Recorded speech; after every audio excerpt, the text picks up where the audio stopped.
Susan had moved to this quiet suburban neighborhood over 2 decades ago, fresh out of her teaching career and eager to enjoy a peaceful retirement. She had carefully selected the perfect house, with its neatly manicured lawn and pristine flower beds, and set about making it her own. In the years that followed, Susan took immense pride in maintaining the property, spending countless hours tending to her garden and ensuring every blade of grass was trimmed to perfection. As the neighborhood evolved over time, with younger families moving in and the dynamics shifting, Susan found herself becoming increasingly possessive of her little slice of suburban paradise. She took it upon herself to uphold the Homeowners Association, HOA, rules with an iron fist, never hesitating to report any perceived infractions to the board. While her diligence was initially appreciated by the community, her zeal soon began to rub some of the newer residents the wrong way. The young couple who had moved in next door a few years ago were a particular thorn in Susan's side. With 2 rambunctious children and a general disregard for yard maintenance, their property stood in stark contrast to Susan's immaculate lawn. Time and again, she would find herself glaring out her kitchen window, her brow furrowed in disapproval as she watched the children's toys litter the unkempt grass. It wasn't long before Susan began drafting strongly worded letters to the HOA, demanding that action be taken against her neighbors. She pointed out the specific violations in the community bylaws, insisting that the HOA board intervene and force the young family to clean up their act. However, the board, composed of a mix of longtime residents and newer homeowners, was reluctant to get involved in what they viewed as a petty dispute between neighbors. Frustrated by the lack of response, Susan resorted to confronting the couple directly. She would wait for them to be outside, then march across the hedges that separated the properties, her posture rigid and her gaze stern.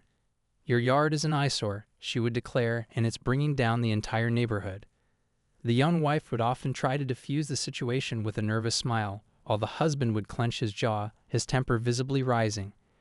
These altercations did little to resolve the tension, and instead only served to deepen the divide between Susan and her neighbors. The couple grew increasingly resentful of Susan's constant meddling, while Susan became more and more convinced that her actions were justified in the name of preserving the community's pristine appearance. As the months passed, the simmering tensions between the 2 households reached a boiling point. Susan would lie awake at night, her mind racing with thoughts of her neighbor's unkempt yard and the perceived injustice of the situation. She felt a growing sense of desperation, determined to find a way to force the young family's hand and restore the neighborhood to its former glory. Little did Susan know that her next move would set in motion a chain of events that would ultimately lead to her losing everything she had worked so hard to build over the course of her lifetime. The sweltering summer heat only seemed to exacerbate the tensions that had been building between Susan and her neighbors. As she gazed out the kitchen window, watching the children's toys litter the overgrown grass, something within her snapped. Slamming down her coffee mug, Susan strode determinedly across the neatly trimmed hedges that separated the properties, her mind consumed by a singular mission. Marching up to the front door, Susan could feel the anger pulsing in her veins. Without hesitation, she began pounding on the door, her fist connecting with the wood in a series of rapid, insistent knocks. When the young wife finally opened the door, a look of uncertainty flickering across her face, Susan launched into her tirade. "This is completely unacceptable," she declared, her voice shrill and accusatory. "Your yard is an absolute disgrace, and it's dragging down the entire neighborhood. How dare you let it become such an eyesore?" The young wife, caught off guard by the sudden outburst, stammered in response. I'm sorry, I've just been so busy with the kids, and—" "Excuses, excuses," Susan interrupted, her eyes narrowing. "That's no excuse for the complete and utter disregard you have shown for our community's standards. This is a clear violation of the HOA bylaws, and I will not stand for it any longer." By this point, the husband had emerged from the house, his brow furrowed in a mix of confusion and irritation. "What's going on here?" he demanded, stepping protectively in front of his wife. "Your yard is a disgrace, that's what's going on," Susan spat, her gaze flicking between the couple. "I've had it with your complete and utter disrespect for this neighborhood. It's time you shape up and start taking some pride in your property, or else there will be consequences." The husband's expression hardened, his jaw tightening as he regarded Susan with a newfound disdain. "Listen, lady, I don't know who you think you are, but you have no right to come onto our property and start making demands. This is our home, and we'll take care of it however we see fit." The confrontation quickly escalated, with both parties hurling accusations and insults back and forth. Susan's shrill voice pierced the otherwise tranquil neighborhood, drawing the attention of curious onlookers who had emerged from their homes to witness the spectacle. The young wife tried in vain to de-escalate the situation, but her attempts were drowned out by the deafening clash of egos. As the argument reached a fever pitch, Susan made a decision that would ultimately set in motion a chain of events that would forever alter the course of her life. Storming back to her house, she snatched up the phone and dialed the non-emergency police number, her fingers trembling with a mix of rage and desperation. "There's a disturbance in the neighborhood," she informed the operator, her voice quivering. "My neighbors are being disruptive and unruly, and I need the police to come and intervene." Within minutes, the wail of a siren pierced the air, and a squad car pulled up to the curb. The officers, summoned by Susan's call, quickly assessed the situation and questioned both parties. However, after a thorough investigation, they found no grounds for arrest, much to Susan's dismay. As the police departed, the young family was left shaken and bewildered, while Susan's neighbors watched on with a mixture of shock and disappointment. The once tranquil community had been irrevocably disrupted, and the ripple effects of Susan's actions were only just beginning to be felt. As the police cruiser retreated down the street, its siren fading into the distance, Susan stood rooted to the spot, her hands trembling with a mixture of anger and disbelief. She had expected the officers to swiftly intervene and force her neighbors to comply with her demands, but instead they had simply shrugged off the incident as a trivial dispute between neighbors. Storming back to her house, Susan slammed the front door behind her, the sound reverberating through the once peaceful interior. Her mind raced, replaying the confrontation over and over again, each time becoming more convinced that she had been in the right. How dare her neighbors disregard the HOA bylaws and allow their yard to become such an unsightly blemish on the otherwise pristine neighborhood? Pacing the length of her living room, Susan's gaze fell upon the framed photographs that adorned the walls, memories of her retirement, her grandchildren, and a life she had built in this community. A sense of righteous indignation swelled within her, fueled by the belief that she was the guardian of the neighborhood's standards, the sole defender of the carefully cultivated aesthetic that had once brought her such joy. Without hesitation, Susan snatched up the telephone receiver and began dialing the non-emergency police number. Her fingers moved with a sense of purpose, driven by a conviction that this was the only way to restore order to her beloved community. "Hello, this is Susan Thompson from Maple Grove Drive," she said, her voice laced with a sense of urgency. "I'm calling to report a disturbance in the neighborhood. My neighbors are being disruptive and unruly, and I need the police to come and intervene." The operator on the other end of the line listened patiently as Susan described the incident, her words punctuated by the occasional tremor of emotion. She explained how the young family's unkempt yard was a blatant violation of the HOA rules, and how her attempts to reason with them had been met with nothing but defiance and hostility. "I understand your concerns, ma'am," the operator replied, her tone measured and professional. "But based on the information you provided, it doesn't sound like there's an immediate threat to public safety. If the issue is with the condition of the property, I'd suggest contacting the Homeowners Association directly." Susan's brow furrowed in frustration, her grip on the phone tightening. "But this is an emergency," she insisted, her voice rising in pitch. "These neighbors are disrupting the entire neighborhood, and something needs to be done about it. I demand that the police come and address this situation immediately." The operator paused, sensing the growing agitation in Susan's voice. "I'm sorry, ma'am, but without any evidence of a crime or a clear and present danger, I can't dispatch officers to the scene. If you'd like, I can provide you with the number for the HOA so you can file a formal complaint." Defeated, Susan slammed the receiver down, the sound echoing through the empty house. She stood there, her chest heaving with a mixture of frustration and despair, her mind racing with a sense of impending doom. She had expected the police to swiftly intervene and restore order to her domain. But instead she had been met with indifference and a refusal to take action. In that moment, a sense of desperate determination seized her. She would not be deterred, not when the very fabric of her carefully curated existence was at stake. With a resolute expression, Susan turned and headed for the door, her mind set on a course of action that would ultimately have devastating consequences. News of the confrontation between Susan and her neighbors spread rapidly through the tight-knit community, carried on the whispers of concerned residents who had witnessed the spectacle unfold. Within a matter of hours, the once tranquil neighborhood was abuzz with a palpable sense of unease as neighbors, some longtime residents and others newer to the area, grappled with the implications of Susan's actions. For those who had known Susan for years, the incident was a shocking departure from the woman they had come to respect and admire. They remembered her as the dedicated gardener, the stickler for community rules, and the pillar of neighborhood unity. But the Susan they had witnessed that day was a far cry from the woman they thought they knew, a Susan consumed by an unreasonable zeal and a willingness to escalate a trivial dispute to the point of involving the authorities. "I never would have expected this from Susan," murmured Mrs. Wilkins, a retired widow who lived a few doors down. "She's always been so prim and proper, but this is just too much." The younger families in the neighborhood, many of whom had moved in within the past few years, reacted with a mix of bewilderment and indignation. They had heard the stories of Susan's fastidious attention to detail and her unwavering adherence to the HOA guidelines, but they had never imagined that her dedication would manifest in such a confrontational and heavy-handed manner. "Who does she think she is, calling the cops on us?" The young husband, whose lawn had been the source of the dispute, fumed to his wife. "We got 2 little kids at home, and now we have to worry about the police showing up because of some nosy neighbor?" As the shock waves of the incident rippled through the community, a palpable shift began to take hold.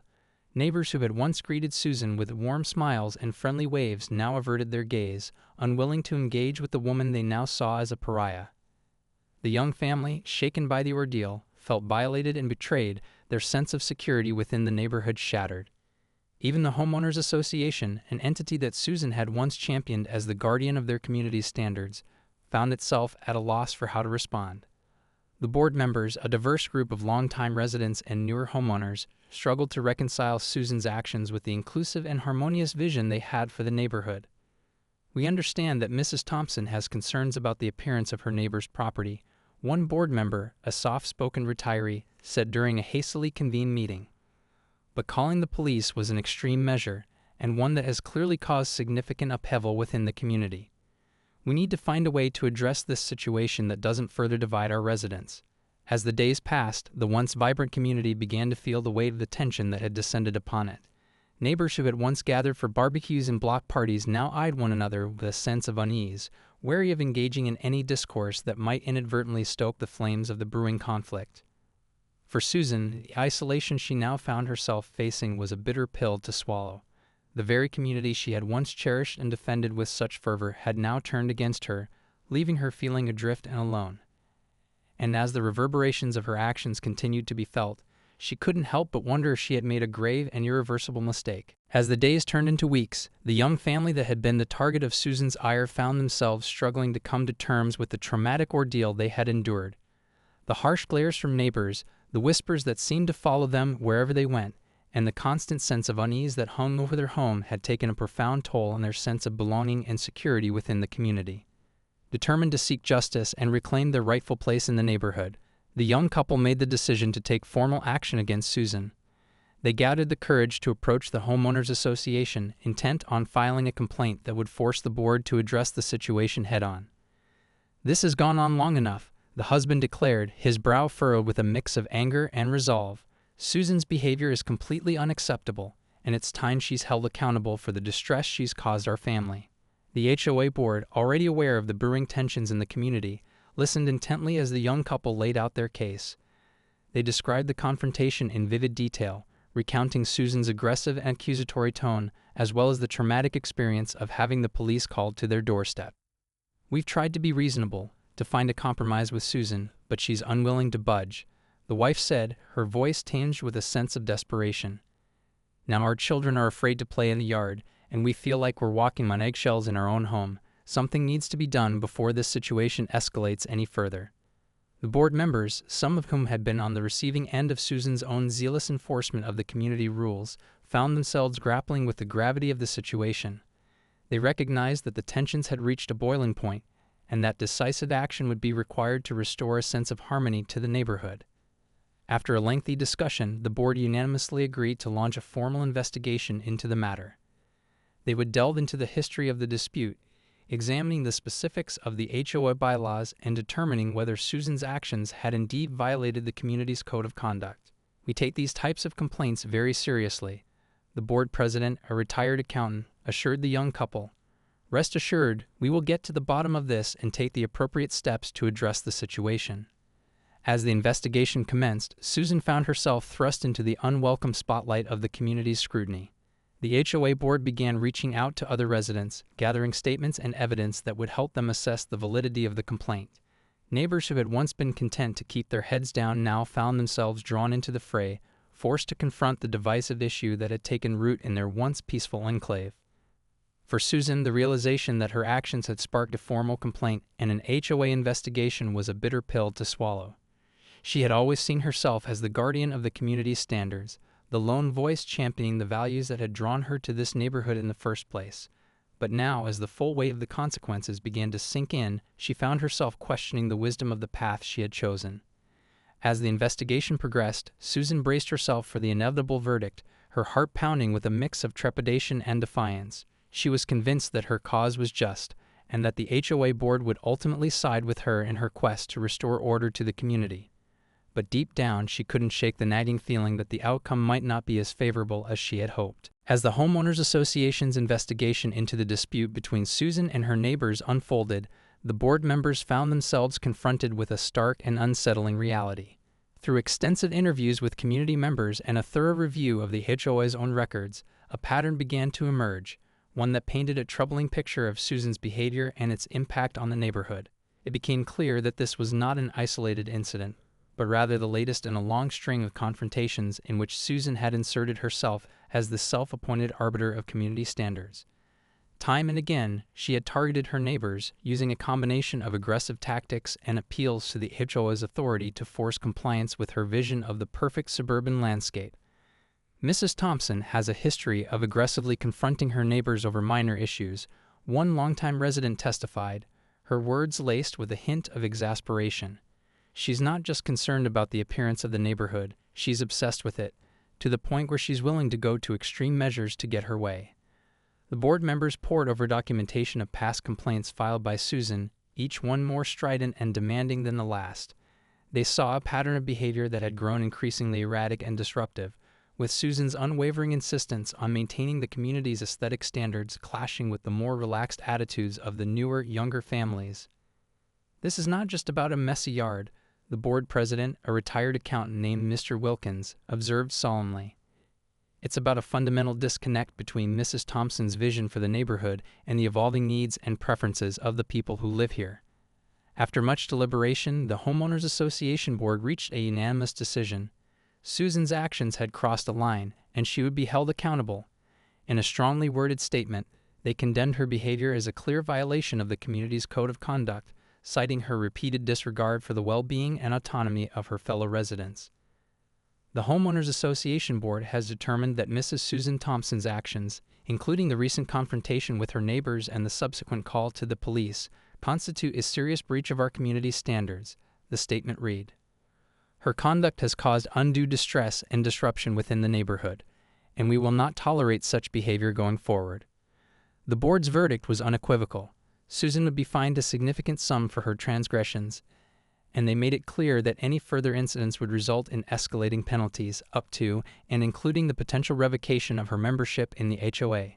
As the news of the decision spread through the community, reactions were mixed. Some residents, particularly the newer families who had been on the receiving end of Susan's ire, expressed a sense of vindication and relief. They saw the HOA's actions as a long overdue reckoning for a woman they had come to view as a bully. Others, however, felt a twinge of sympathy for Susan, recalling the years of dedication and community service she had provided. They recognized that her actions, while misguided, had been rooted in a genuine desire to preserve the neighborhood's character and aesthetic. But in the end, the board's decision was final, and Susan's neighbors were left to grapple with the fallout. For Susan, the harsh verdict was a devastating blow, one that shattered the very foundation of her identity within the community. As she stared at the letter from the HOA, her hands trembling, she realized that the consequences of her actions were far more severe than she had ever imagined. The financial penalty imposed by the Homeowners Association Board landed like a gut punch for Susan, a sharp and unforgiving blow that shook the very foundations of her carefully constructed retirement. As she sat at her kitchen table, the official letter from the HOA clutched in her trembling hands, a familiar sense of dread began to wash over her. For years, Susan had taken pride in maintaining a comfortable financial cushion, meticulously saving and budgeting to ensure that her golden years would be free from worry or want. But now, with the hefty fine levied against her, that carefully built security seemed to crumble before her eyes. The relentless social stigma that now followed her through the neighborhood only compounded her woes. Neighbors who had once greeted her with warm smiles and friendly waves now averted their gaze, unwilling to engage with the woman they now saw as a pariah. The once vibrant community gatherings that had been a source of joy and belonging now felt like a distant memory, as Susan found herself increasingly isolated and ostracized. As the days turned into weeks, the weight of the shame and guilt began to take a devastating toll on Susan's physical and mental well-being. She found herself spending more and more time confined to the four walls of her home, unable to bear the withering stares and hushed whispers that seemed to follow her wherever she went. Her health, once robust and resilient, began to deteriorate. Sleepless nights gave way to restless days, as Susan's mind raced with a constant barrage of anxious thoughts. The worry over her dwindling finances only exacerbated her stress, as she grappled with the reality of having to dip into her meager savings to cover the HOA's punitive fine. Gone were the days when Susan had relished her retirement, reveling in the freedom to tend to her meticulously groomed garden and engage with her beloved community. Now she found herself retreating further and further into isolation, her once vibrant spirit slowly dimming with each passing day. The young family that had been the target of Susan's ire watched the unfolding of this tragic saga with a mix of disbelief and pity. They had never intended for the situation to escalate to such a devastating degree, and the sight of their once formidable neighbor crumbling under the weight of her own actions filled them with a profound sense of sorrow. "I almost feel bad for her," the young wife confessed to her husband one evening, as they observed Susan's solitary figure moving behind the curtains of her darkened home. "She was so wrong to call the cops on us, but seeing her like this, it's heartbreaking." The husband nodded solemnly, his expression a blend of empathy and lingering resentment. "I know," he replied, "but she brought this on herself. We tried to reason with her, to find a compromise, and she refused. Now she's paying the price."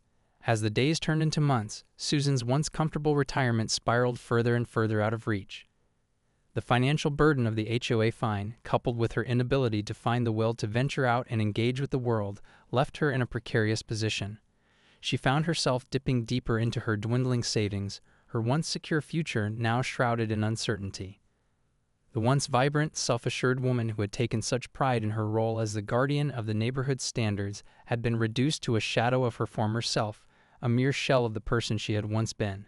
And as she sat alone in her dimly lit living room, staring out at the lush, well-manicured lawns that had once brought her such joy, Susan couldn't help but wonder if she had lost everything in her quest to maintain the perfect suburban oasis. As the months passed, the once thriving suburban community that Susan had once cherished found itself irrevocably changed by the fallout from her actions. The divisions that had been sown between neighbors continued to deepen, with the young family at the center of the dispute maintaining a wary distance from the rest of the neighborhood. The Homeowners Association, still grappling with the aftermath of the controversy, struggled to restore a sense of harmony and unity to the area. Board members found themselves caught in a delicate balancing act, navigating the concerns of longtime residents like Susan while also addressing the evolving needs and preferences of the newer families who had settled in the neighborhood. For Susan, the consequences of her choices had been nothing short of devastating. The hefty fine imposed by the HOA, coupled with her increasingly reclusive lifestyle, had taken a significant toll on her financial security and overall well-being. She found herself dipping deeper and deeper into her retirement savings, her once comfortable existence now teetering on the edge of uncertainty. Gone were the days when Susan had taken pride in her meticulously manicured lawn and her active involvement in the community. Instead, she had become a virtual hermit, retreating further and further into the confines of her home as the weight of her isolation and shame grew ever more oppressive. Neighbors who had once respected and admired Susan now regarded her with a mixture of pity and wariness. They had witnessed the stark transformation of a woman they had once seen as the embodiment of civic virtue, now reduced to a shadow of her former self. "It's just so sad to see what's become of her," Mrs. Wilkins, the retired widow who lived a few doors down, remarked to a group of her friends. "She used to be the heart and soul of this neighborhood, and now she's little more than a recluse." The young family at the center of the dispute, while still harboring a lingering resentment towards Susan's actions, found themselves grappling with a newfound sense of empathy for their former adversary. They had never intended for the situation to spiral so completely out of control, and the sight of Susan's steady decline weighed heavily on their conscience. "I know she was wrong to call the cops on us, and will never forget the trauma of that day," the young wife confessed to her husband. "But look at her now, she's lost everything. her pride, her financial security, even her place in this community. It's a fate I wouldn't wish on anyone.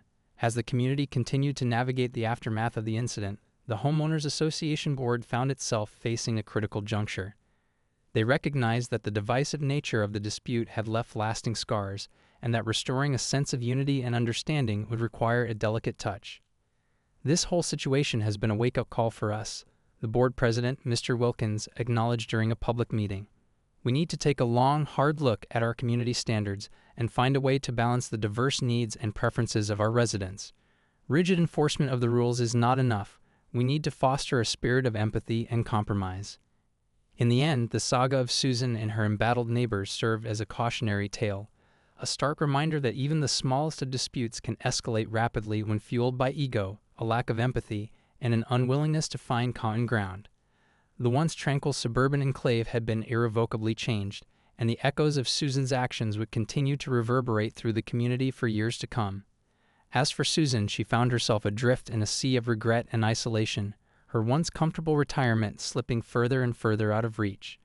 The price she had paid for her zealous defense of the neighborhood's standards had been far higher than she could have ever imagined, and the lessons of her downfall would serve as a sobering reminder to all who bore witness to her tragic fall from grace.